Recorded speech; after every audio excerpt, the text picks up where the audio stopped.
Je n'ai jamais cru aux expériences de mort imminente. En tant que médecin, j'avais passé des années en médecine d'urgence, étant témoin de la frontière entre la vie et la mort plus de fois que je ne pouvais les compter.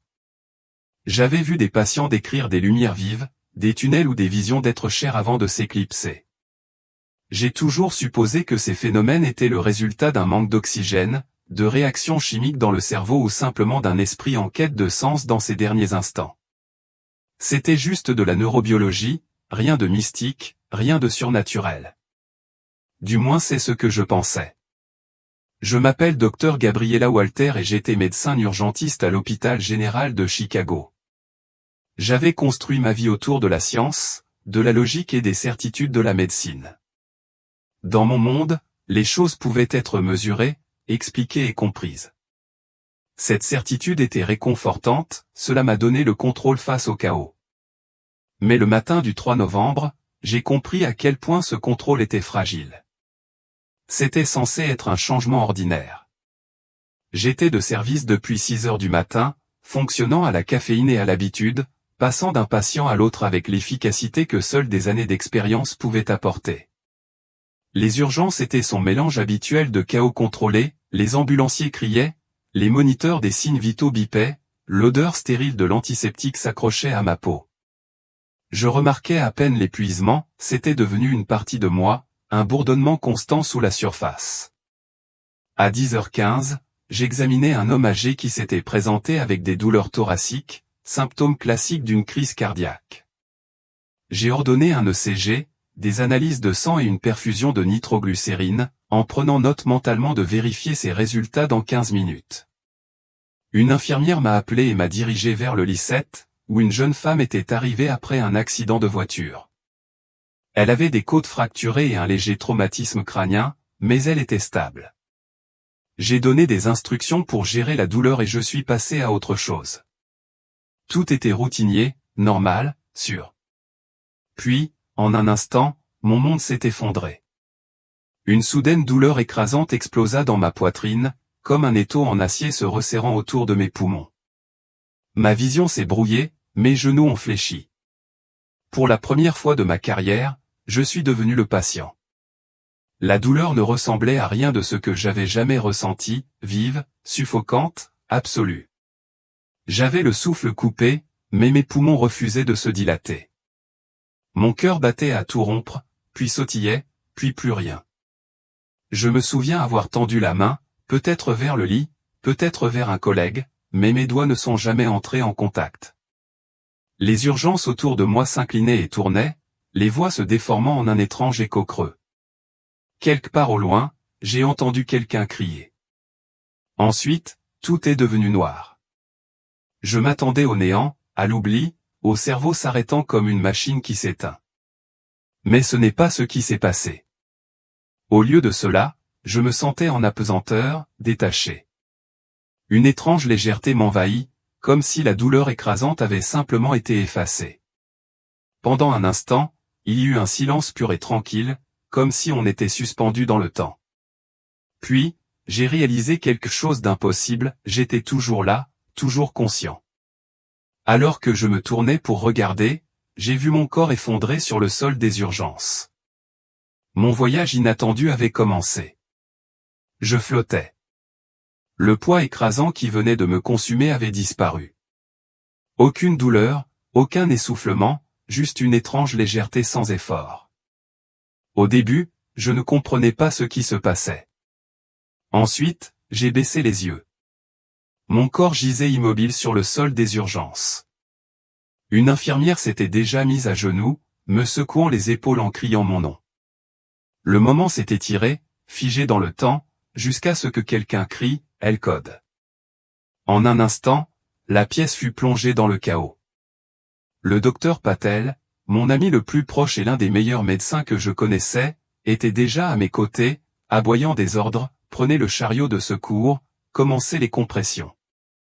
Sa voix était aiguë, contrôlée, mais ses yeux contenaient quelque chose que je n'avais jamais vu auparavant, la peur. J'ai regardé, déconnecté, en apesanteur, invisible, alors qu'il se battait pour me ramener. Une infirmière a placé ses mains sur ma poitrine et a commencé la RCR. Un autre m'a mis un masque à oxygène sur le visage. Les palettes du défibrillateur étaient en place, du gel étalé sur ma peau. En charge. Clair. Mon corps a tremblé alors que 1200 volts ont traversé mon cœur. Rien. Encore une fois, clarté. Une autre secousse.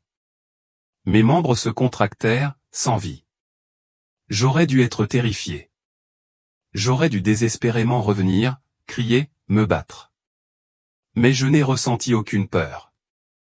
Au lieu de cela, une paix profonde et inébranlable s'est installée en moi. Je planais près du plafond, regardant tout se dérouler avec une clarté cristalline.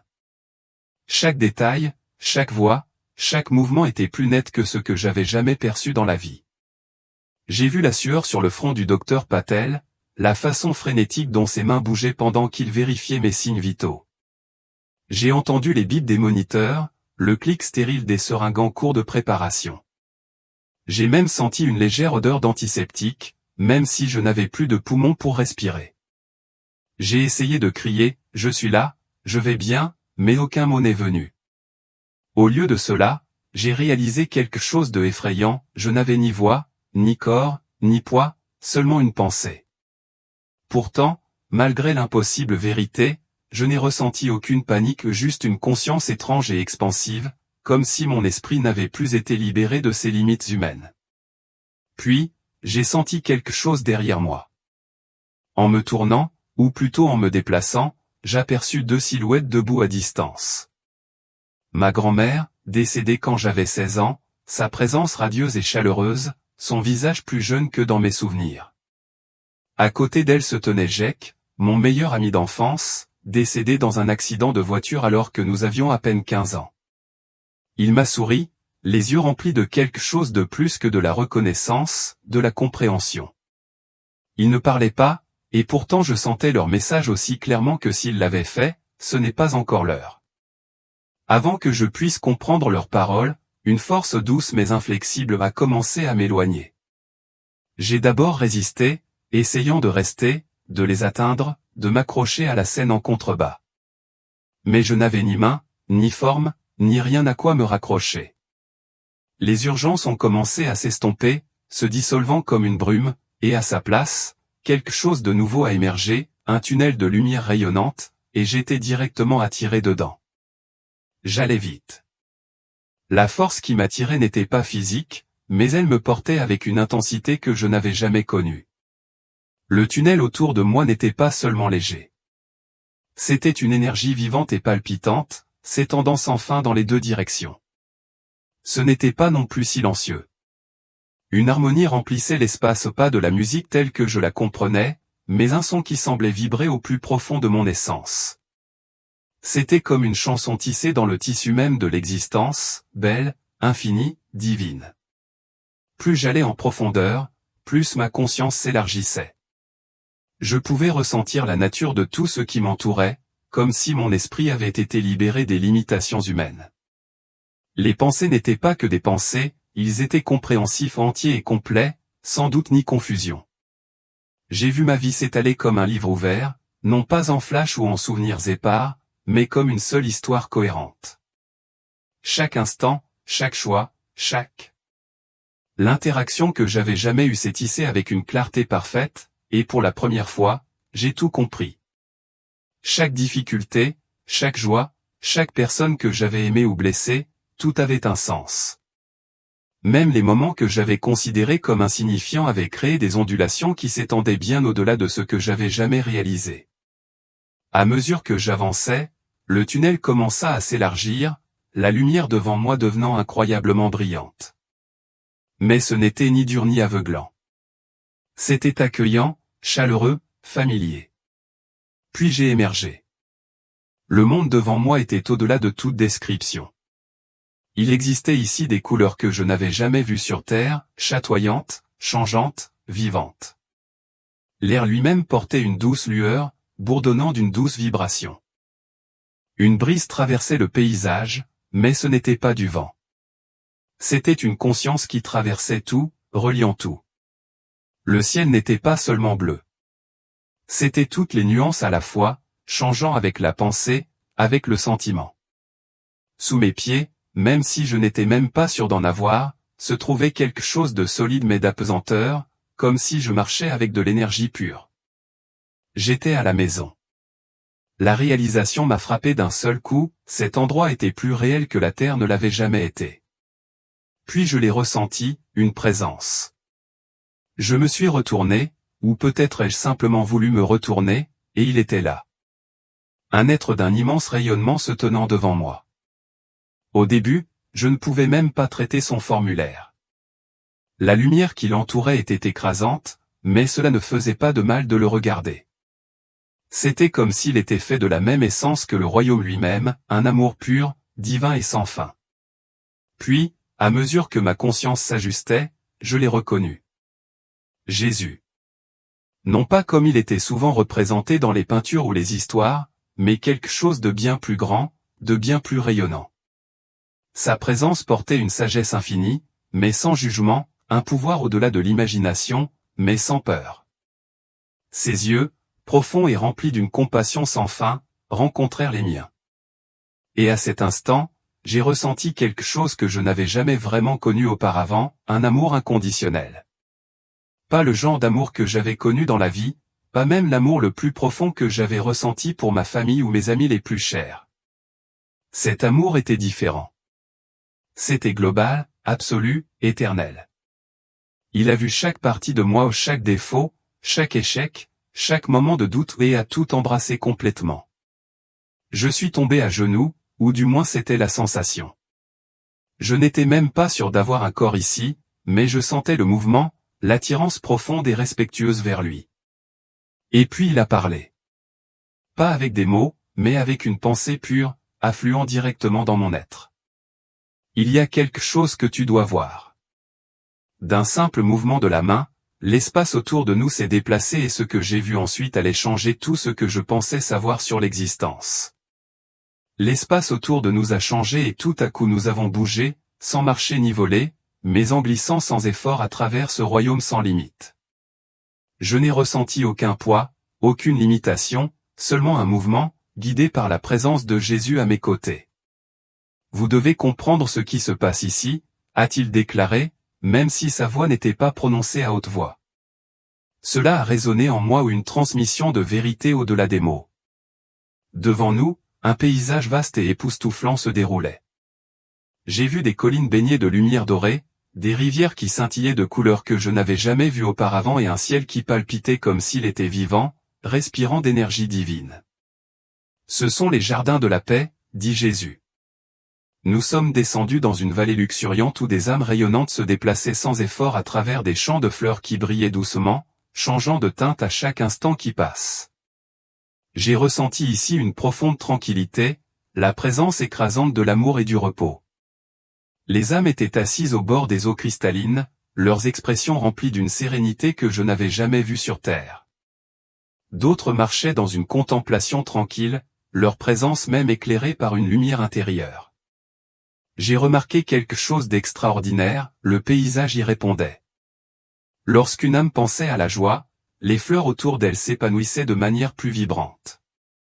Lorsqu'un autre réfléchissait à un souvenir affectueux, l'air scintillait de vagues dorées.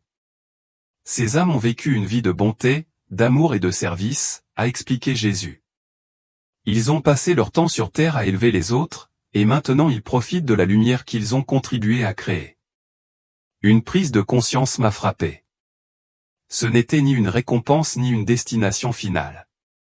C'était simplement une continuation, un endroit où ces âmes pouvaient devenir encore plus brillantes. Mais toutes les âmes ne sont pas venues ici en premier. D'un geste de la main, la scène a changé à nouveau et nous sommes entrés dans un espace différent de tout ce que j'avais imaginé auparavant. Devant nous se dressait une immense structure, un vaste amphithéâtre de lumière et de connaissance. Les âmes s'y déplaçaient, engagées dans une réflexion et une découverte profonde. Jésus m'a conduit à l'intérieur, où j'ai vu quelque chose d'incroyable, des critiques de vie. Ce n'était pas de simples souvenirs ou visions, c'étaient des expériences totalement immersives. Chaque âme revivait son séjour sur terre, non seulement à travers ses propres yeux, mais à travers le point de vue de tous ceux qu'elle avait touchés. J'ai vu une âme revisiter un seul acte de gentillesse, donner de la nourriture à un sans-abri par une nuit froide. Mais ce que j'ai vu ensuite m'a stupéfié. Ce simple acte avait créé un effet d'entraînement. L'homme, se sentant vu et valorisé, a trouvé la force de demander de l'aide. Des années plus tard, il a créé une fondation pour aider les personnes dans le besoin. Des milliers de vies ont été touchées par un petit moment de compassion. À l'inverse, une autre âme revoyait un moment de colère ou une remarque cruelle adressée à un enfant frustré. Cet enfant a porté la blessure pendant des années, luttant contre sa estime de soi. Cette douleur a façonné leurs relations, leurs décisions, leur vision du monde. Chaque action a du poids, a dit Jésus. Aucun moment n'est insignifiant. L'amour envoie des ondulations de lumière. La douleur envoie des ondulations d'obscurité. Chaque âme doit comprendre cela. J'ai ressenti un immense sentiment de responsabilité. Combien de fois avais-je été impatient, dédaigneux ou méchant? Combien de vies ai-je eu un impact que je n'avais jamais réalisé? Comme s'il sentait mes pensées, Jésus m'a rassuré. Ce n'est pas une punition. C'est un apprentissage. Chaque âme a la chance de grandir. Mais qu'en est-il de ceux qui portaient des blessures plus profondes? Soudain, nous étions ailleurs, un royaume où la lumière elle-même pulsait avec une énergie apaisante. Ici, des âmes qui avaient beaucoup souffert de traumatisme, de dépendance, de colère et de désespoir étaient guéries. J'ai vu des êtres lumineux les entourer, leur présence rayonnant d'amour pur. Il n'y avait pas de mots, seulement un échange de compréhension, de réconfort et de transformation. Certaines âmes pleuraient, non pas de douleur, mais de soulagement, comme si des vies de chagrin étaient dissipées. D'autres étaient assis dans un profond silence, absorbant l'acceptation inconditionnelle qui les entourait. Aucune âme n'est jamais condamnée, a déclaré Jésus, on lui donne seulement la chance de guérir. Les larmes me remplirent les yeux, même si je n'étais pas sûr d'avoir des yeux sous cette forme. Combien de fois avais-je cru que certaines personnes étaient irréparables? Pourtant, ici, même les plus brisés étaient en train d'être restaurés. Et puis j'ai ressenti une présence familière. Je me suis retourné et j'ai vu ma grand-mère. Elle avait l'air comme elle l'avait été à son apogée, dynamique, radieuse, remplie de joie au-delà de tout ce que j'avais jamais vu dans la vie. Tu n'as jamais été seul, m'a-t-elle dit. Aucun de nous ne l'est jamais. Du coup, j'ai tout compris. Elle avait toujours été avec moi, dans les moments les plus difficiles, les nuits les plus solitaires, les moments où j'avais le plus douté de moi-même. Elle avait été une gardienne, une présence invisible, mais qui me guidait tout au long de la vie. J'en ai vu d'innombrables autres ici, des âmes qui avaient choisi de rester dans ce royaume pour aider les vivants.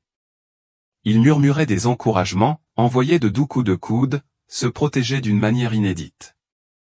Chaque prière exaucée, chaque moment de réconfort inattendu, cela avait toujours été eux. Mais ensuite Jésus m'a montré quelque chose qui m'a brisé le cœur.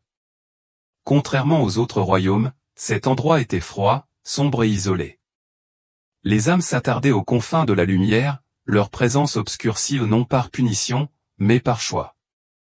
Ces âmes n'ont pas encore accepté. Guérison. Jésus a expliqué qu'ils ne sont pas abandonnés, mais qu'ils refusent d'embrasser l'amour. J'ai vu des êtres lumineux tendre la main vers eux, offrant lumière, chaleur et pardon. Certaines âmes se sont détournées, s'enfonçant encore plus dans leur isolement. Mais d'autres sont revenues lentement et avec hésitation. L'amour ne s'est jamais retiré, même ici. Une boule s'est formée dans ma gorge. J'ai toujours cru à la justice et aux conséquences, et au fait que les gens obtiennent ce qu'ils méritent. Mais c'était quelque chose de bien plus grand. C'était une miséricorde au-delà de l'entendement. Aucune âme n'est au-delà de la rédemption, a dit Jésus. L'amour tend toujours la main. Je me tournai vers lui, submergé par tout ce que j'avais vu. Que se passe-t-il ensuite? J'ai demandé. Son expression était douce, mais remplie de quelque chose de profondément urgent. Maintenant, tu dois voir ce qui vient après. Et d'un seul geste, le monde qui nous entoure a encore changé. L'espace autour de nous s'est à nouveau déplacé, mais cette fois ce n'était pas vers un autre royaume de l'au-delà. Au lieu de cela, je me suis retrouvé à regarder la Terre, non seulement comme une planète, mais comme quelque chose de vivant, palpitant, connecté.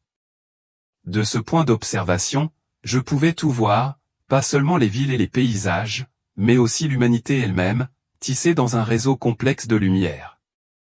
Certaines parties de la toile brillaient brillamment, des fils palpitants de chaleur, rayonnant vers l'extérieur par vagues. C'étaient des actes d'amour, de gentillesse, de compassion, d'altruisme, et chacun se répercutait sur toute la structure, touchant les âmes bien au-delà de ce que l'individu pouvait voir. Mais d'autres domaines étaient sombres, enchevêtrés ou effilochés, où la peur, la haine et l'avidité avaient rompu les liens. Ces blessures dans la toile n'ont pas disparu, ils se propagent, infectant la lumière autour d'eux, assombrissant des régions entières. J'ai regardé avec admiration et tristesse Jésus faire un geste vers la scène devant moi. L'humanité est à un tournant. Soudain, la toile des âmes s'est transformée et j'ai vu deux avenirs possibles se dérouler devant moi. Dans cette vision, la terre a prospéré. J'ai vu des gens se rassembler, non seulement au sein de familles ou de communautés, mais à l'échelle mondiale, comme si l'humanité avait enfin reconnu son objectif commun. La guerre n'existait plus, non pas à cause d'accords politiques, mais parce que les gens avaient choisi la paix dans leur cœur. La technologie n'était plus un outil de profit ou de pouvoir, mais une force utilisée pour élever, guérir, connecter. J'ai vu des enfants s'épanouir, élevés dans l'amour, libres de grandir et d'atteindre leur plus haut potentiel. J'ai vu le monde naturel restauré, l'humanité vivant en harmonie avec la création plutôt que de l'exploiter. Il n'y avait ni peur, ni division, ni tromperie, seulement une profonde compréhension que tous étaient un, que chaque âme faisait partie du même tout divin. Les larmes ont rempli mes yeux. C'était ce que nous étions censés devenir. Ensuite, la vision a changé. La lumière s'est atténuée et une froideur s'est infiltrée dans l'espace autour de moi. J'ai vu la guerre, non pas entre nations, mais entre personnes, communautés et familles. La peur était devenue la force dominante. Au lieu de se rassembler, l'humanité s'est retournée sur elle-même, s'accrochant à l'avidité, au contrôle et à la séparation.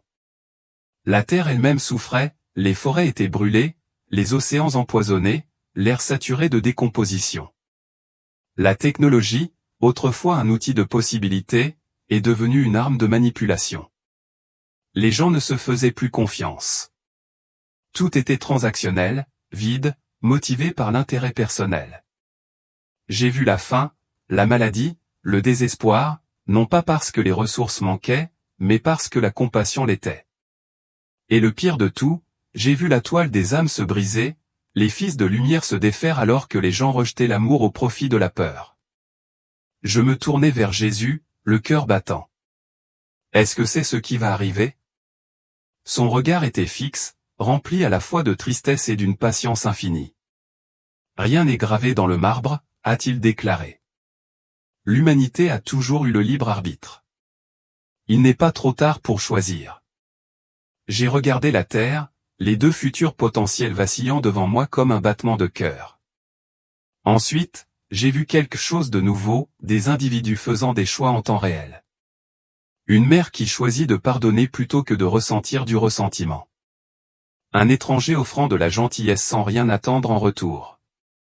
Un leader décidant d'agir avec intégrité plutôt que de tromperie. Chaque petite décision envoyait des ondulations à travers le réseau de l'existence, renforçant la lumière, renforçant les connexions.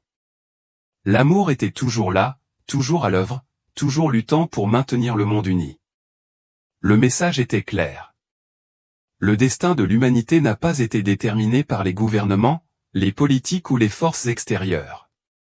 Elle a été façonnée à chaque instant par chaque âme à travers les choix qu'elle a faits. Jésus s'est tourné vers moi, sa présence constante et inébranlable. Vous devez revenir et partager ce que vous avez vu. Une douleur aiguë envahit ma poitrine, non pas à cause de la peur, mais à cause du désir. Je ne voulais pas partir. Comment pourrais-je? Cet endroit était chez moi. Je ne m'étais jamais senti aussi entier, aussi complet. Il a posé une main sur mon cœur. Même si je n'avais aucune forme physique, je le sentais, une chaleur profonde et retentissante m'envahissait, un amour qui pouvait briser des montagnes, guérir des blessures, transformer des mondes, leur rappeler la vérité. Et avec ces derniers mots, tout commença à s'effacer. Une force m'a tiré en arrière, soudaine et imparable, comme si la gravité m'avait repris. La chaleur du royaume divin s'estompa, les couleurs rayonnantes se dissolvant dans l'obscurité. Je me sentais tomber, même s'il n'y avait ni vent, ni mouvement, seulement le sentiment irrésistible d'être arraché à chez moi. Juste avant que la lumière ne disparaisse complètement, j'ai entendu une dernière fois la voix de Jésus, l'amour n'est pas seulement un sentiment, mais un choix. Un choix qui doit être fait chaque jour. Puis, l'impact d'un choc m'a traversé, comme si j'étais entré dans l'existence elle-même. J'ai halté, ma poitrine se soulevait, mes poumons me brûlaient, comme si je m'étais noyé et venais de percer la surface. Un chœur de voix éclata autour de moi. Elle est de retour.